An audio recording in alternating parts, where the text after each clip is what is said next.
জামাত বেলতলায় যায় বারে বারে। এইটা কি রয়ের সেই প্ল্যানের বাস্তবায়ন হলো না? পিনাকি স্যার, জামাত শিবির যে ভারতের রয়ের প্ল্যান বাস্তবায়ন করতেছে সেটা আমরা মেলা আগে জানি। আপনিও কইছিলেন, আপনি জামাত শিবিরকে যে ধুইয়া দিছেন, গোপন তথ্যগুলো যে ফাঁস করছেন, আপনাকে অসংখ্য ধন্যবাদ। আমি আগেই কইছি যে আপনার কথা দিয়েই আপনাকে ধরবো। আপনিও যে রয়ের প্ল্যান বাস্তবায়ন করতেছেন সেটাও আজকের এই ভিডিওতে চোখে আঙ্গুল দিয়ে ধরাই দিব। তার আগে আপনি এই জামাত শিবির সম্পর্কে কি কি কইছেন সেটা আমার ভিউয়ার্সদের কাছে একবারে প্রকাশ করে দেই, তখনই আপনার দ্বিমুখী চরিত্র ফাঁস হয়ে যাবে। আজকের ভিডিওটা কিন্তু খুবই গুরুত্বপূর্ণ, তাই যারা যারা দেখবেন সবাই লাইক কমেন্ট করবেন এবং আমার ভিডিও ডিসক্রিপশন বক্সে ফেসবুক পেজের লিংক দেওয়া আছে, সেখানে গিয়ে যতজনের কাছে পারেন ভিডিওটা শেয়ার করে দিবেন, নিজের টাইম লাইনে রেখে দিবেন। জামাত শিবিরের মুখে আজকে তালা মেরে দিব। আসেন হাঙ্কে পিনাকি স্যার এই জামাত শিবিরকে নিয়ে কি বলছিল সেটা আগে শুনি। শোনেন। ৭১ একবার বেলতলায় গেছিল, সেই ৭১-এর গন্ধ গা থেকে এখনো যায়নি। কি কন পিনাকি স্যার, জামাত শিবিরের গা থেকে ৭১-এর গন্ধ এখনো যায় নাই? তাহলে এই যে বাংলাদেশে এত সাবান সোডার কারখানা তৈরি হচ্ছে, বিভিন্ন ধরনের ম্যানুফ্যাকচার হচ্ছে, যদি সাবান সোডা দিয়ে না হয় হ্যান্ড ওয়াশ দিতেন তাহলে ৭১-এর গন্ধটা চলে যাইতো, আর নাকে লাগতো না। এখন আপনার নাকে ৭১-এর গন্ধ লাগতেছে, নাকি মাস্ক পরছেন, নাকি জামাত শিবির গায়ে স্যান্ড মারছে? ৭১-এর গন্ধ আজীবনেও যাবে না, কারণ জামাত কি কি করছে আর আপনি কি কি কইছেন সেটা যদি মিলিয়ে নেওয়া হয় তাহলে আপনি এবং জামাত শিবির ভারতের রয়ের প্ল্যান বাস্তবায়ন করতেছেন বাংলাদেশে, সেটাই ফাঁস হয়ে যাবে। আবার বলতেছি, ভিডিওটা গুরুত্বপূর্ণ, শেয়ার করে দিয়েন। হাঙ্কে পিনাকি স্যার জামাতকে ধুয়ে দিছে, দিয়ে ৭১-এর গন্ধ সরাই দিছে। ঠিক আছে, তো পিনাকি ভট্টাচার্য স্যার, তখন মনে হয় আপনার সাথে জামাত শিবিরের কোনটা হয় নাই, তাই না? হ্যাঁ, পরে হয়েছে, পরে হয়েছে, বুঝতে পারছি আপনি কিভাবে কি করছেন সেটাও কইয়া দিচ্ছি। এখন আপনি আর কি কি কইছেন সেটা একটু জনগণকে কইয়া দেই, আগে আপনার মুখেরটা শুনি। শোনেন। ৭১-এর আদিপা প্রায় ধুয়ে ফেলার পর্বে প্রবেশ করছিল, তখন আবার সে একই ধরনের ভুল। পিনাকি স্যার কইছে এই জামাত শিবির যখন বিএনপির সাথে যুক্ত হয়েছিল তখন নাকি তাদের আদি পাপ ধুইয়া মুছে যাচ্ছিল। হ, এটা সত্যি কথা। যখন বিএনপির সাথে যুক্ত হয়েছিল তখন বিএনপি এই জামাত শিবিরকে ছায়াতলে রাখছিল, যে অতীতে যা করছেন করছেন, ভবিষ্যতে কইরেন না, তৌবা তাকাত কইরে আসেন, সবাই দেশের স্বার্থের জন্য, দেশের মঙ্গলের জন্য কাজ করি। কিন্তু কয়লা ধুলে ময়লা যায় না, একটা কথা আছে না? জামাত শিবির সে হচ্ছে কয়লা, যতই ধুবেন ময়লা যাবে না।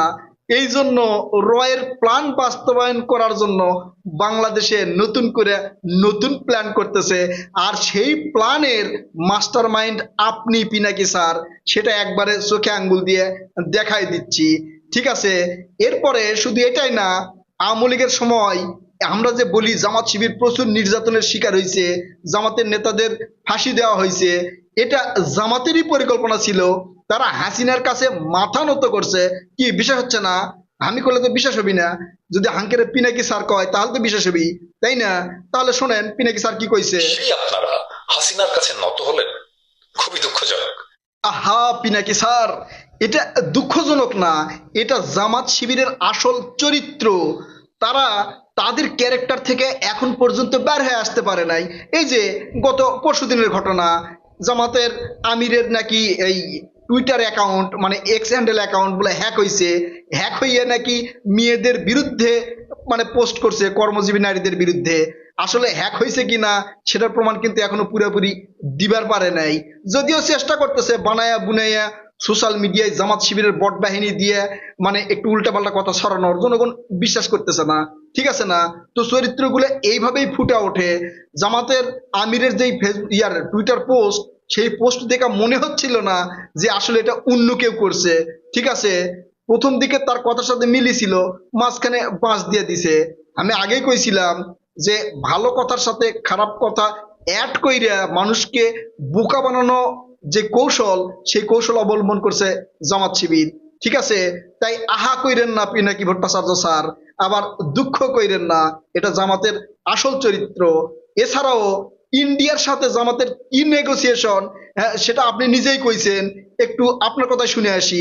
এই যে শোনেন, সেই আপনারা একটা ক্রুশিয়াল মোমেন্টে হাসিনার শেষ সময়ে ইন্ডিয়ার ইচ্ছার কাছে নত হয়েছিলেন খুবই নগণ্য প্রাপ্তির আশায়, সম্ভবত দলের রেজিস্ট্রেশনের আশায়। পিনাকি ভট্টাচার্য স্যার কইছে যে ইন্ডিয়ার কাছে খুবই নগণ্য স্বার্থের জন্য মাথা নত করছে।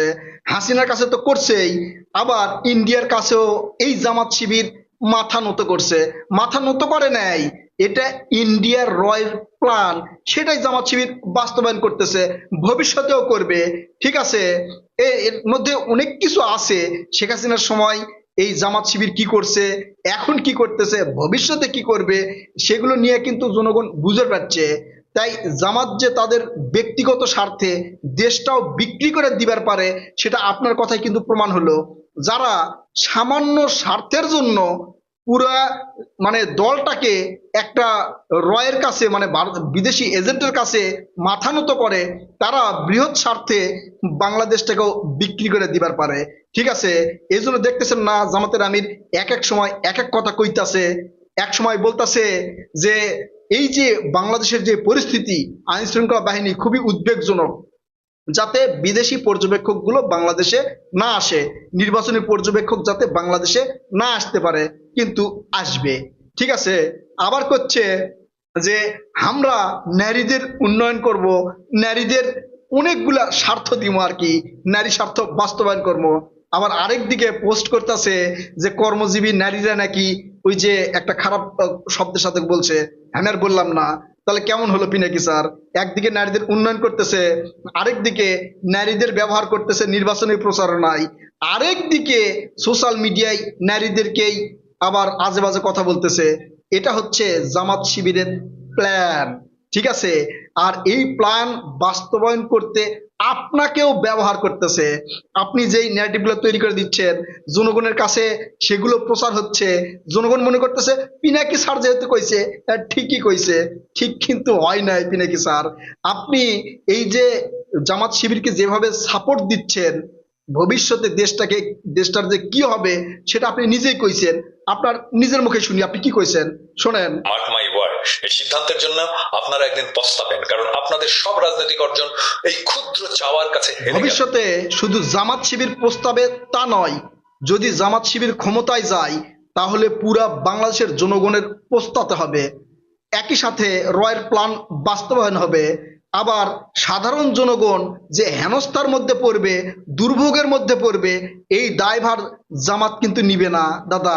হ্যাঁ, জামাত কবি যে ওই আওয়ামী লীগ দেশ ধ্বংস করে গেছে, এই জন্য এই পরিস্থিতি হচ্ছে। আসলে কি তাই হবি? তাই না। জামাত শিবির তাদের নিজের স্বার্থের জন্য, তাদের নিজেদের জন্য পুরা দেশটাই কিন্তু বেচা দিবে। ঠিক আছে পিনাকি ভট্টাচার্য স্যার, আপনাকে অসংখ্য ধন্যবাদ। আপনি জামাত শিবিরের মুখোশটা খুলে দিছিলেন, কিন্তু এখন আবার আপনার সাথে কি কন্টাক্ট হয়েছে, হ্যাঁ, আপনি আবার এই জামাতের পিছনে মানে আঠার মতো লাগছেন উপরে তুলে দেওয়ার জন্য, জনগণকে বুঝাচ্ছেন একমাত্র জামাতই বাংলাদেশের জন্য গর্ব, মানে ওইটা আর কি। তো আসলে পিনাকি ভট্টাচার্য স্যার, আপনি জামাত শিবিরকে ক্ষমতায় নিয়ে আসার জন্য যে উঠে পড়ে লাগছেন, এটা দেশের ক্ষতি করতেছেন। এটা আমি কই নাই, এই যে সাংবাদিক ইলিয়াস ভাই, মানে আপনারই কাছের লোক ইলিয়াস স্যার আর কি, তিনি কইছে যে এইবার অন্তত বিএনপির ক্ষমতায় আসা দরকার। যদি ক্ষমতায় না আসে তাহলে আন্তর্জাতিক যে বিশ্ব, এই বিশ্ব বাংলাদেশকে জুঙ্গি ট্র্যাক দিবে, তখন দেশের জন্য ভালো হবি, দেশের জন্য ভালো হবি না। তাই বিএনপিকে এবার ক্ষমতায় নিয়ে আসতে হবে। কিন্তু আপনি কেন বাংলাদেশটাকে ধ্বংস করার জন্য লাগছেন আমি কওয়া পারছি না। তো জামাত শিবিরের তো মেলা টিকা, হ্যাঁ, কত দিছে নাকি স্যার? আমার কিছু দিয়েন, আমার এডিটর নাই, আমার কম্পিউটার নাই। ঠিক আছে, হ্যাঁ, আমি একটা নর্মাল মোবাইলে কথা কই, আমাকে একটু দিয়েন, তখন নাই আমিও একটু ওই যে আপনার মতো কোনটাক কথা কমু, ওই যেমন কোনটাক ম্যারেজ করে আর কি, আমিও কোনটাক কথা কমু, কোনটাক অ্যাক্টিভিজম করবো। তো পিনাকি স্যার, মানুষকে ভুল বুঝায়েন না। আপনি আগে যেটা বলছিলেন সঠিক বলছিলেন, আর এখন যেটা বলছেন এটা জনগণকে বাঁশ দেওয়ার জন্য বলছেন, দেশকে বাঁশ দেওয়ার কথা বলছেন। এই সব থেকে দূরে থাকতে আগামী 12 ফেব্রুয়ারি 2026 জাতীয় সংসদ নির্বাচনে ধানের শীষে ভোট দিবেন, ধানের শীষকে জয়যুক্ত করবেন, দেশ এবং সার্বভৌমত্ব রক্ষা করবেন।